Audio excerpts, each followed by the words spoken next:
Hi everyone, how you guys doing today? It's Tisha over here at She is the Return, Jesus Maria. I'm sorry I haven't been on for a couple of days, for a few days actually. It's because I had people hacking in my phone, and for some reason I noticed that when people hack into my phone, it takes up a lot of my memory space. So I've learned to acknowledge that pattern. So I noticed today, I was like, finally, nobody is hacking in my phone. Whatever, I don't care anymore. Like, all I know is that I believe one way or another, I'm gonna prevail over this. I don't care if I'm just one person up against a bunch of devils. They could all go to perdition where they belong. Like, they can go where they belong. Honestly, like, I'm done with dealing with people that do not correlate to my frequency, my mind, my spirit, my being in general. I've learned to cut a lot of people off in my life. I've learned to even cut social media off. And there's times where I'm just like, I want to go back to Facebook. I'm just like, nah, it's not worth it. Because all it is the same drama, same cycle, same BS, alright? And I'm done. I mean, I'll use my messenger. That's it. Because on Messenger, see, the thing I like about Messenger is that no one can make any more fake profiles, you know, by trying to befriend me and message me and messages archives or whatever, where those other hidden messages are. They can't do that no more. So it is a blessing. It is peaceful. But I know the last video that I did, I left off on Esdras chapter 7, and I don't exactly remember what verse that I left off from, but I have somewhat of an idea. Hold on, I don't want my phone to fall. I have somewhat of an idea of where I left off at. So in chapter 7, right, God was speaking to Esdras about the narrow path and how it can be difficult, and how before Adam came into existence, no one had to walk a narrow path. Everyone had access. But today, people have to walk this narrow, dangerous path in order to get some kind of inheritance. Okay?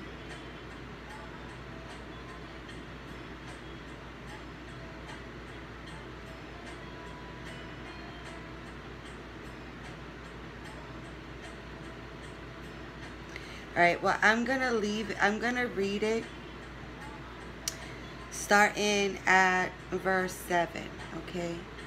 The entrance thereof is narrow, and set in a dangerous place to fall, like as if there were a fire on the right hand, and on the left a deep water. And that's interesting, because if you think about the fire, it's like, it's there so you could drown yourself. It's there so you could let yourself burn. That's how dangerous the narrow path is. But I think if someone can withstand drowning in that water and facing that heat, then they will be the ones to be blessed with a particular inheritance. And only one path between them both, even between the fire and the water, so small that there could be but one man go there at once. If this city now were given unto a man for an inheritance, if he never shall pass the danger set before it, how shall he receive this inheritance? And I said, It is so, Lord. Then said he unto me, Even so also is Israel's portion. Now, I'm in a little conflict about when Israel is spoken about. And the reasons why is because of my understanding around Jesus Christ, Israel, etc., etc. Like people, I think a lot of people don't seem to understand that the Jews, Christians, and Muslims is just all the same. It's just broken up in different categories. That's it. Yes, they might fight amongst each other, but I swear, like, it was designed that way for a reason. You know what I'm saying? I think it's because it's to show how stupid people can be when you come of the same God and you disputing the same God. Just a different name.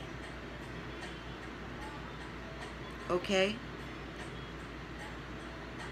But it's all the same. See, I believe that the reason why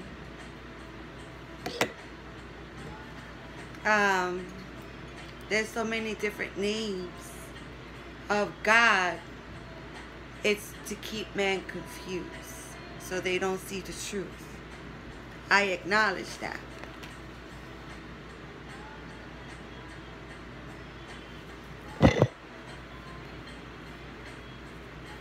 Oh man, my leg is itchy. Alright. Because for their sakes I made the world, and when Adam transgressed my statutes, then there was decree that now is done. Now, here God says that he made the world for their sake. Now, I don't agree that it has to do with Israel.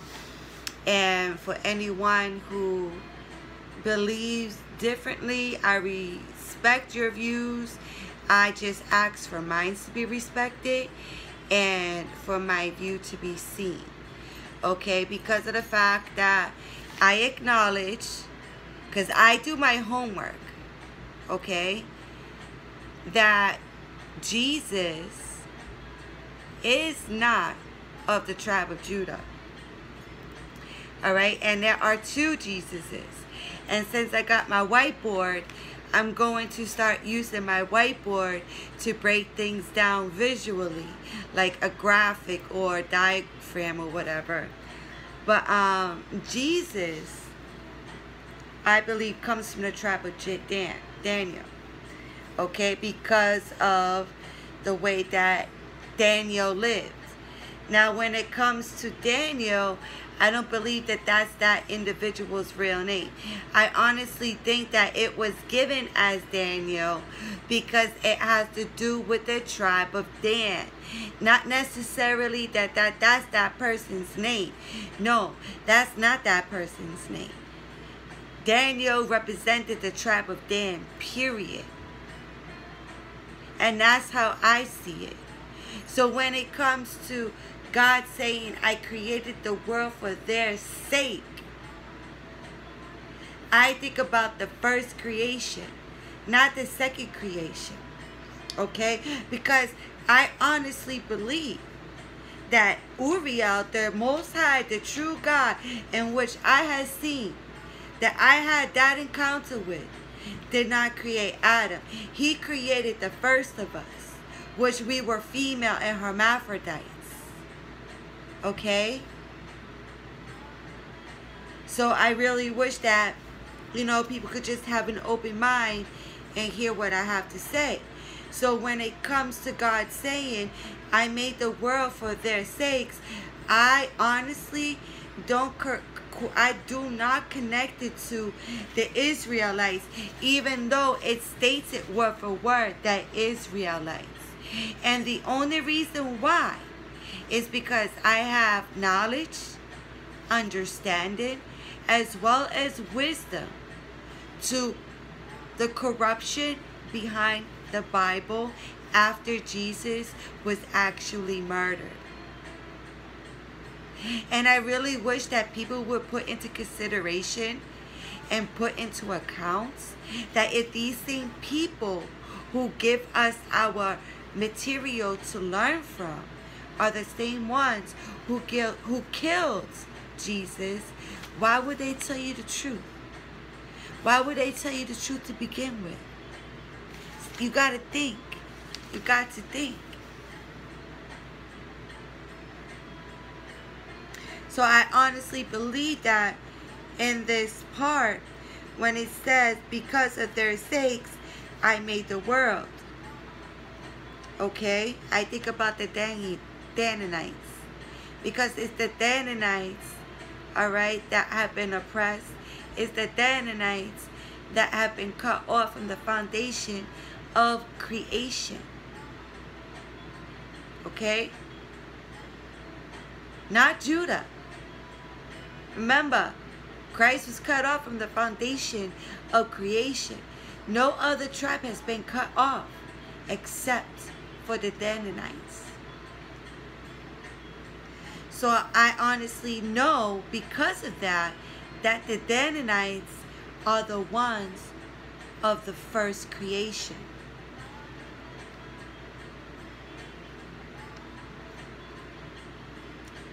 And when Adam transgressed my statutes, then was decreed that now is done.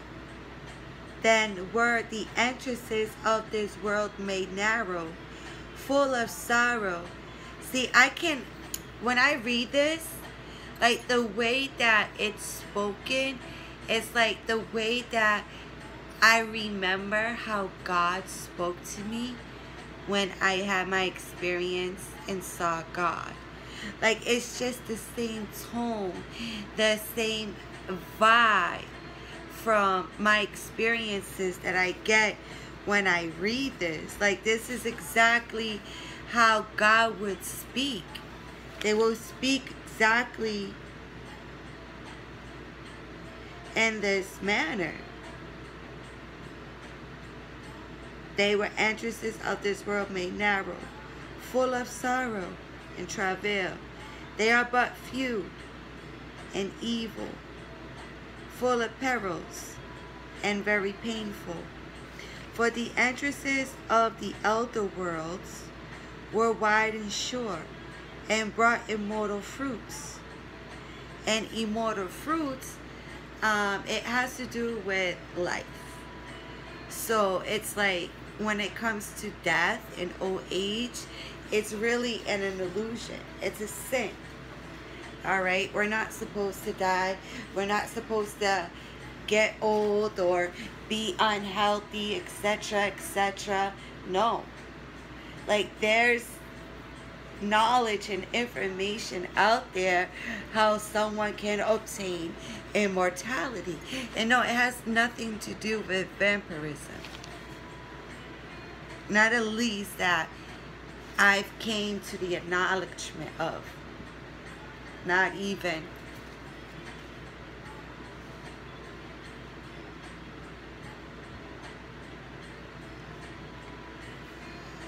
If then they that live labor not to enter these straight and vain things, they can never receive those that are laid up for them. Now therefore, Why disquisitest thou thyself, seeing thou art but a corruptible man? So Esdras was corrupted, was a corrupted person. And why art thou moved, whereas thou art but mortals? So God is probably like saying, like, why are you not moved by this, knowing that you are mortal, you die. The elders, they do not die. They don't know death.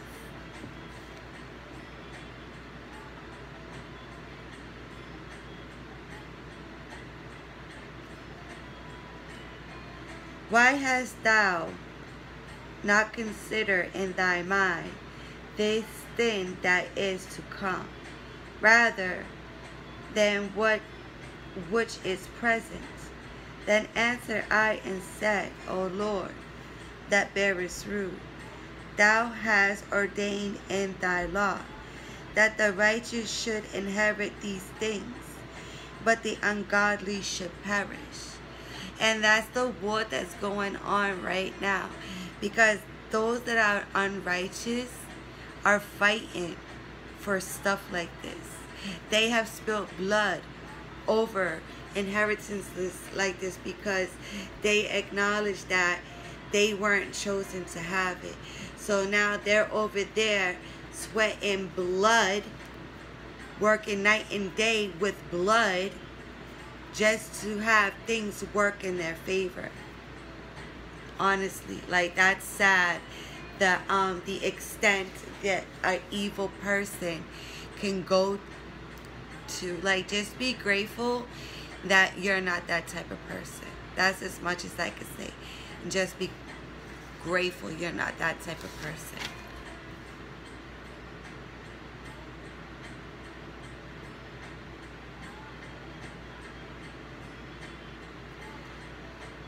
Okay, let's see. Nevertheless, the righteous shall suffer straight things, and hope for wide. For they that have done wickedly have suffered the straight things, and yet shall not see the wide. And he said unto me, there is no judge above God, and none that hath understanding above the highest. For there be many that perish in this life, because they despise the law of God that is set before them. For God hath given straight commandment to such as came, what they should do to live, even as they came, and what they should observe to avoid punishment. Nevertheless, they were not obedient unto him, but spake against him, and imagined vain things, and deceived themselves by their wicked deeds, and said of the Most High that he is not, and knew not his ways, but his law have they despised, and denied his convents, and his statutes have they not been faithful, and have not performed his works. And this has to do with the tribe of Judah, because of Jacob and Moses. They all come from the tribe of Judah. So how could Christ come of Judah when Christ would not dare transgress against God?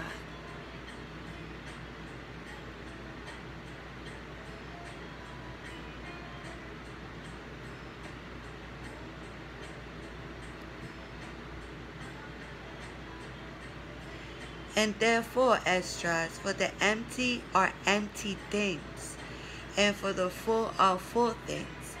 Behold, the time shall come, that these tokens which I have told thee shall come to pass, and the bride shall appear, and she coming forth shall be seen, and now is withdrawn from the earth. And whoever is delivered from the foresaid evils shall see my wonders. For my son, and I'm not saying son as S-O-N, son should be spelled S-U-N, because it is the source. Adam is the son of man, the source of which Adam came from. Christ is the son, the source in which Christ came of. Adam and Christ did not come from the same source at all. Okay? They didn't. And that's why a lot of people think Christ to be a man, because they put son, S-O-N, in front of Christ's name, the Son of God, Jesus Christ. But it's indeed the Son, S-U-N.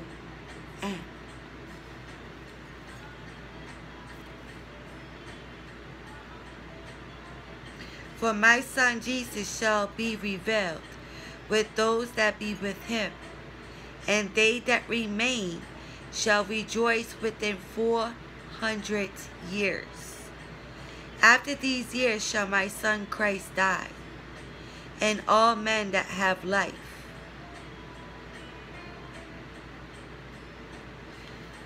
For my son Jesus shall be revealed with those that be with him, and they that remain shall rejoice within 400 years. After these years shall my son Christ die, and all men that have life.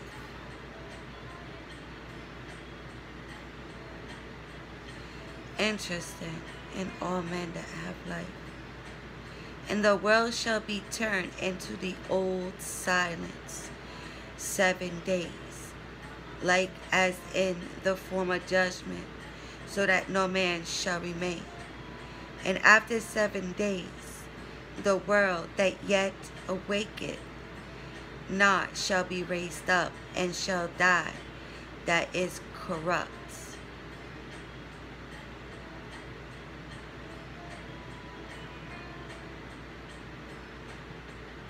I don't think this is a physical death though. After these years shall my son Christ die, and all men that have life. I think that's like a metaphor.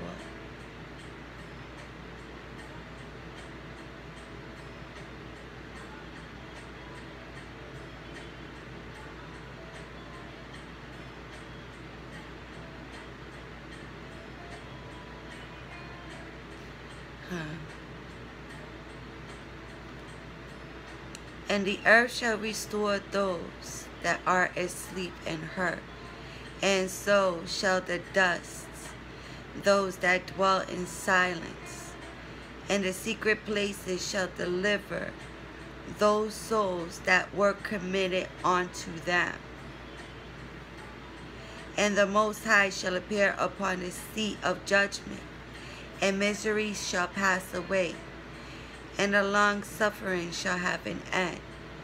But judgment only shall remain.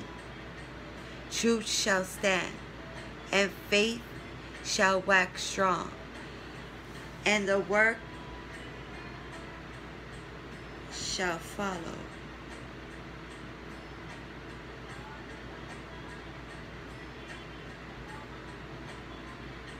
I need to reflect on this verse, on this part right here, because I feel like there's like some kind of a parable to it, like there should be like a higher, deeper understanding to it. Because it's funny how it says, for my son Jesus, and then after these years shall my son Christ.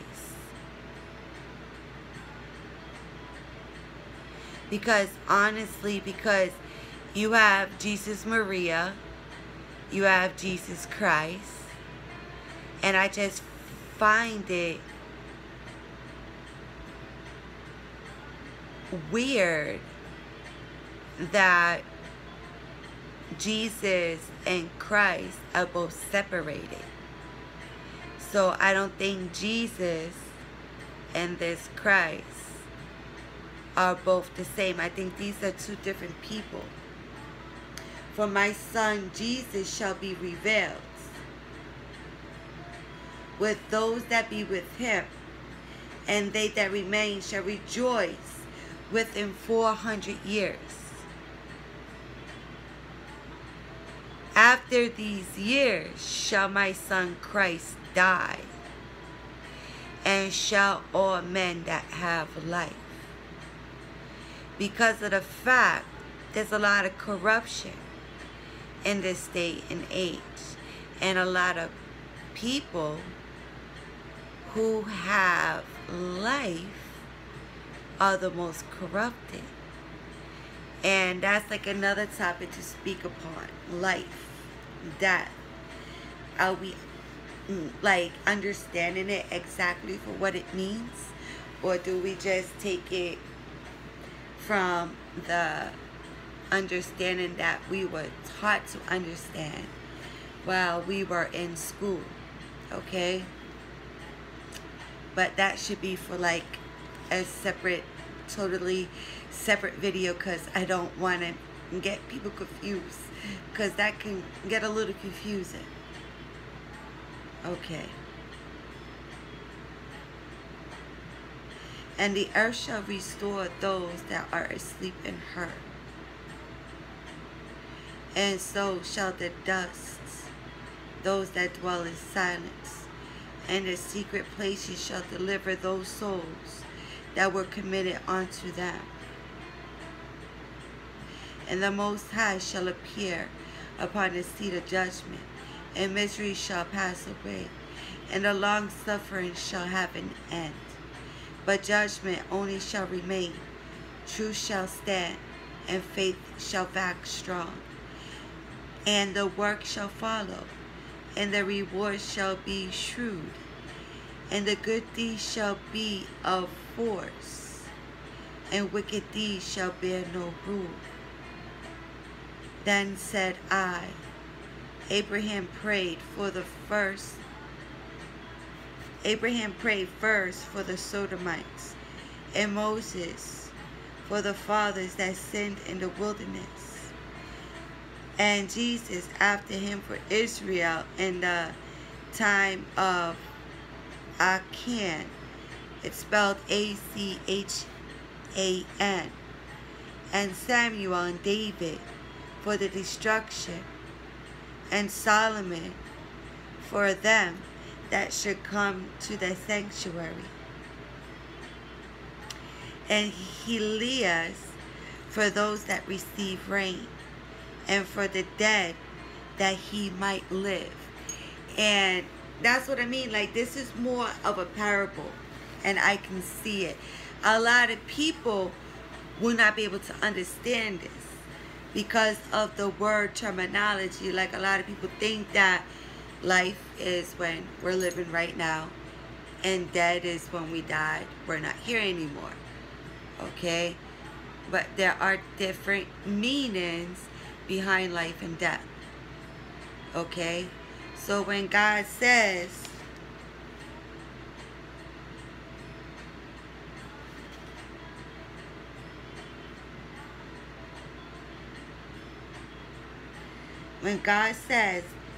and Elias for those that received rain,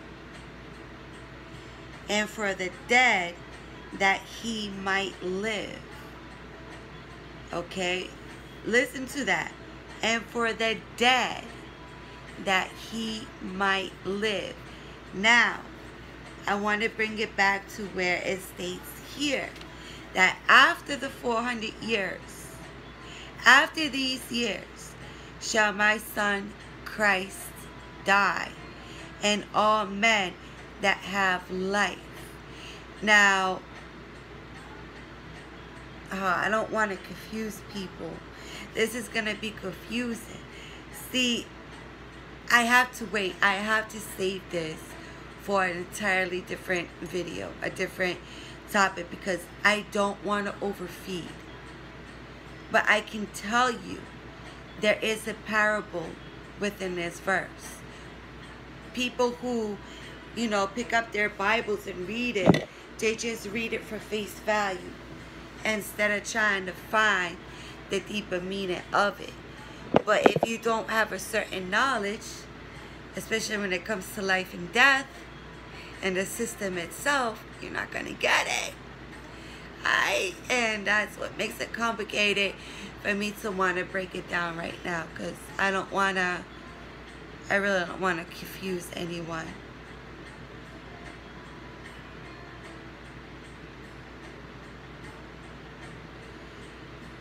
And as Zacchaeus for the people in the time of Sennacherib, and many for many. Even so now, seeing corruption is grown up, and wickedness increased, and the righteous have prayed for the ungodly, wherefore shall it not be so now also? He answered me and said, this present life is not the end, where much glory doth abide. Therefore have they prayed for the weak. But the day of doom shall be the end of this time, and the beginning of the immortality for to come, where incorruption is past. Intemperance is at an end. Infidelity is cut off. Righteousness is grown, and truth is sprung up. Then shall no man be able to save him that is destroyed, nor to oppress him that hath gotten the victory. I answered then and said, this is my first and last saying, that it had been better not to have given the earth unto Adam, or else when it was given him to have restrained him from sinning. I answer, then shall no man be able to save him that is destroyed, nor to oppress him that hath gotten the victory. I answered then and said, this is my first and last saying, that it had been better not to have given the earth unto Adam, or else when it was given him to have restrained him from sinning.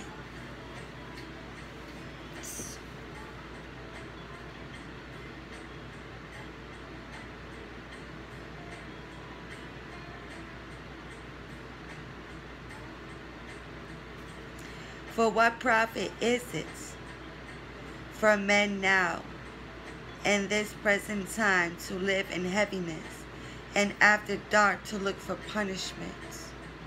Wow, you hear that? For what profit? That's deep. Wow. For what profit is it for men now, in this present time, to live in heaviness, and after death to look for punishment? Oh, wow.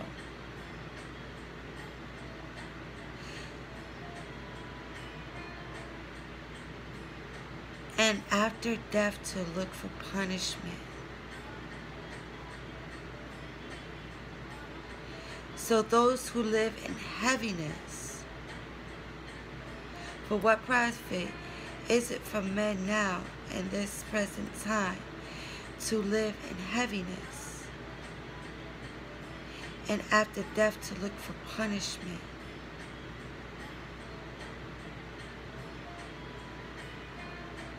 I gotta reflect on that. O thou Adam, what hast thou done? For thou it was, thou that sinned. Thou art not fallen alone, but we all that come of thee.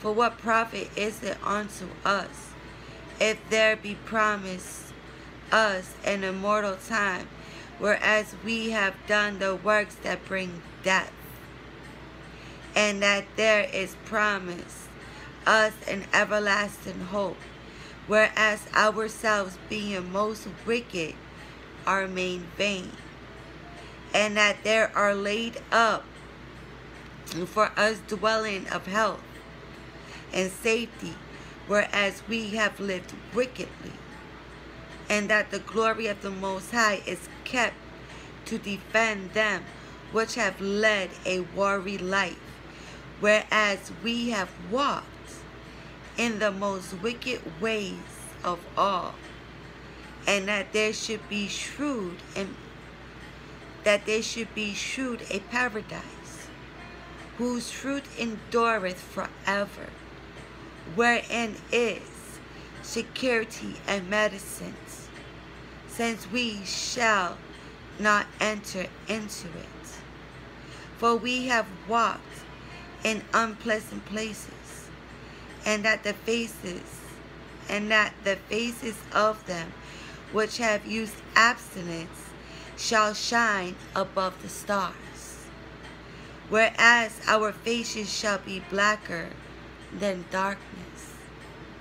For while we live in committed iniquity, we consider not that we should begin to suffer for it after death.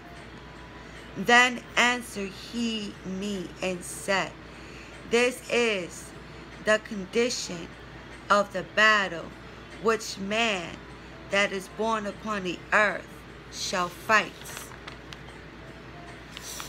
Alright, we're almost 40 minutes into this read. But I can tell you that a lot of what's written in Esdras has to do with prophecy that's currently occurring at this moment in time.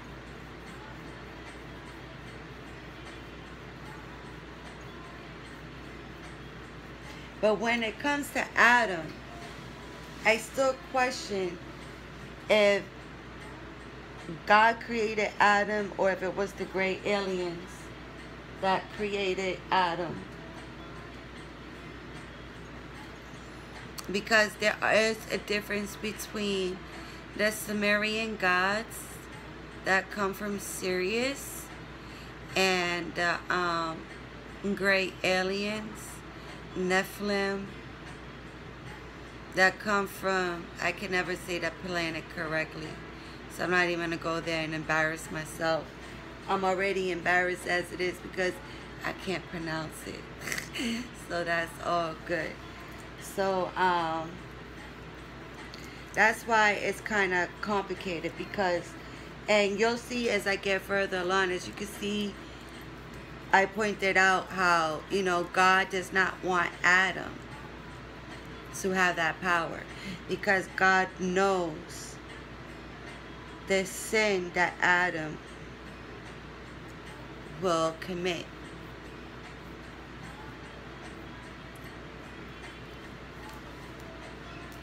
Because he is the one who transgressed. He transgressed God.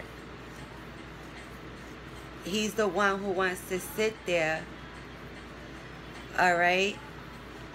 And that's why a lot of people think that the serpent is Lucifer. But the serpent is Adam. Because Adam's the one that transgressed against God. Okay?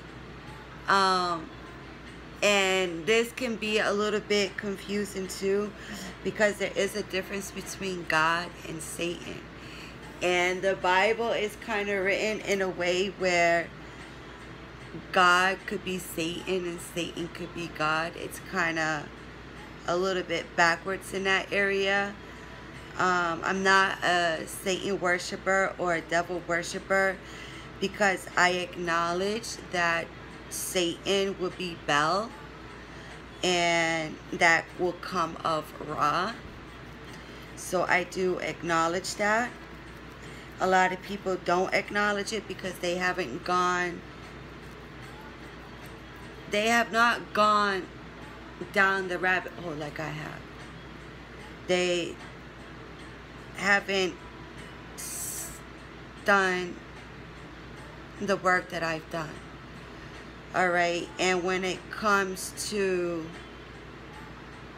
God and Satan, the one thing that I can say is that Satan would not want you to know who God really is. The devil would not want you to know who God really is.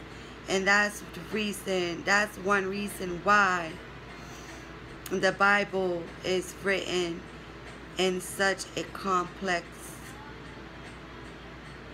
literature. Because the point of the matter is to trick you. How strong are you? Will you go against God? What does it mean to transgress against God, to sin? What was sin? Was it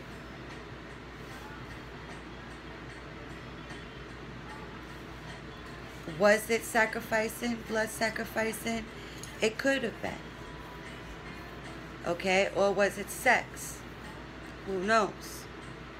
It doesn't come out clearly and say it. It just states that God said, do not eat of this tree. If you do, you shall surely die. And obviously, it's not complicated to see that Adam gave us death. What Adam did as a sin, it's really complicated. Was it sex? Was it bloodshed? Because it doesn't say what the sin was. It just says Adam and Eve ate of the apple.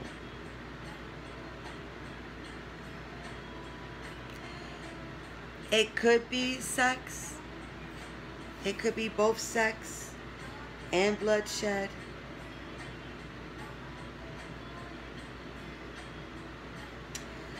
But the one that I can say when it comes to Adam,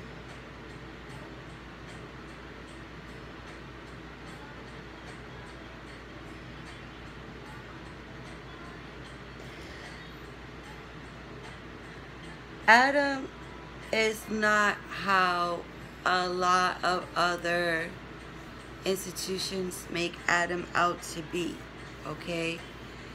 And a lot of people, like if you even look on Google, they call Adam a heavenly body. Alright? They do. They call Adam a heavenly body. A man that can sit there and commit sin and hurt or kill or lie, whatever it may be, is not a man of a heavenly body. Alright? So right here you can see that Adam is the one who fell, not Lucifer. Now I haven't put together that Adam is Lucifer. Now if Adam was Lucifer, then that would make Adam Christ, because of the fact that Christ says, I am the bright and morning star, the root of King David. Okay? So you got to put that into consideration. That's why I wish I had my whiteboard. I should have put my whiteboard here so I can draw, you know, and graph out exactly what I want to say. But I think I'll do that tomorrow. But I am getting a little tired, as you can see in my eyes. They want to go to sleep. And I'm blabbering a little too much, not really getting to my point in what I want to say, and it's because I'm tired. It's about my bedtime right now. But I can rest assured, the more that we go along, it's gonna come a point when it states that Adam should have never been created. So the question is, Adam, if he's the fallen, Alright? What would that make Adam? The serpent, right? Everybody said that Lucifer is the one that fell. But how is that so? When the bright and morning star is Jesus Christ. And so Lucifer carries the same title. So how can Lucifer be the fallen? It was Adam. States it right there.